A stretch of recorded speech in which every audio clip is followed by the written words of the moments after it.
ever imagine, like, a world where just going online, surfing the web, could actually be considered, like, religiously unacceptable? Yeah, it's a thought, isn't it?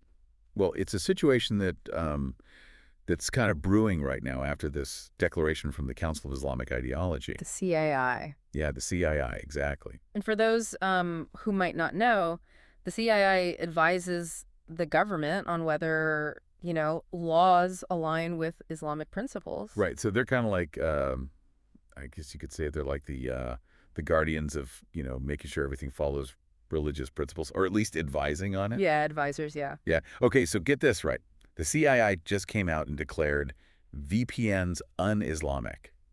Whoa! Yeah, those tools that a lot of us use, for privacy and security online. Yeah, that's a big statement. It is a big statement. And on the surface, it sounds like it's just a technical thing, right? Yeah, you would think so, right? Yeah. But the source material that we have for this deep dive, it's a satirical news segment, right? Right. And it hinted there's like a much deeper layer here, like social and political commentary going on. Absolutely, yeah. There's definitely a lot more beneath the surface here. Yeah, and that's what struck me too reading this. Is like, how can just a piece of software, like in and of itself, be like against any religion? Right, right. But as you pointed out, like their declaration, it seems to be going way beyond just like blocking some websites. It hints at something like way bigger. Oh, yeah, for sure. It's definitely, it's hinting at a lot more control, I think. But before we go too deep, maybe we should start with some basics. Yep, good idea. So for anyone, who might not be super familiar, a VPN, it stands for Virtual Private Network.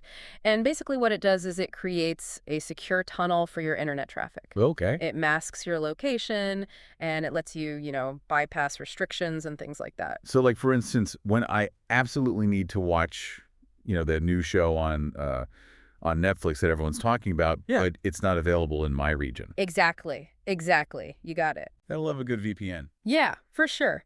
And, while we all enjoy using VPNs for, those fun things, it does highlight how these tools are also really important for accessing information and, just different viewpoints in general. Right.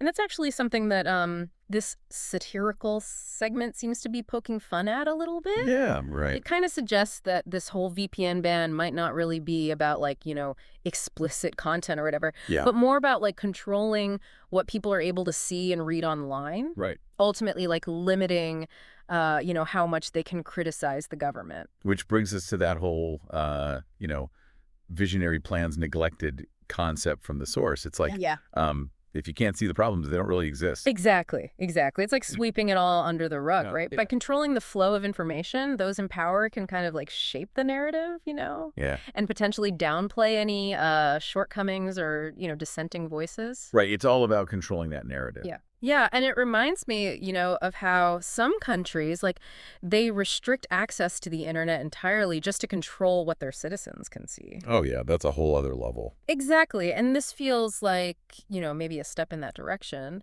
But I guess, someone could argue that the CII is actually just, genuinely concerned about certain online content being harmful. Yeah, to their followers. To their followers, yeah. Yeah. That's definitely a valid point. And it's important to acknowledge that, different cultures have different values, different things are sensitive to different people. Right.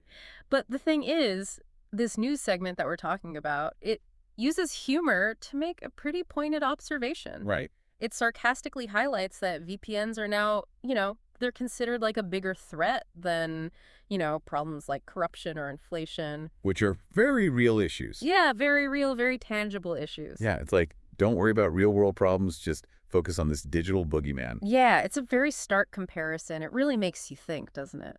It does. And it goes even further, too, suggesting that, banning these tools like VPNs, but also calculators, even rulers. Rulers, wow. It could be a way to, prevent people from questioning or measuring aspects of governance and reality that might be unfavorable to those in power. That's deep. It is deep, yeah. Imagine if your local library removed certain books because they challenged the mayor's policies. Oh, yeah. That's the kind of control that this piece is satirizing. That's a really powerful comparison. Yeah, I think so. So it seems like the source is using humor, but it's making a very serious point. It's suggesting that this whole CII declaration, it might be more about controlling the narrative and limiting dissent than about, actual religious principles. Yeah, that's the big takeaway here. It raises a really, I think, crucial question in our, increasingly digital world. Where exactly do we draw that line between, like, religious guidance versus information control? That's a really important question to be asking ourselves these days. Yeah, I think so. It's definitely something worth pondering. Are there, these invisible rulers out there shaping our perceptions, even in our own lives? You know? Yeah, it's easy to get caught up in that. Yeah, what seemingly harmless, restrictions might actually be limiting our access to information or different perspectives.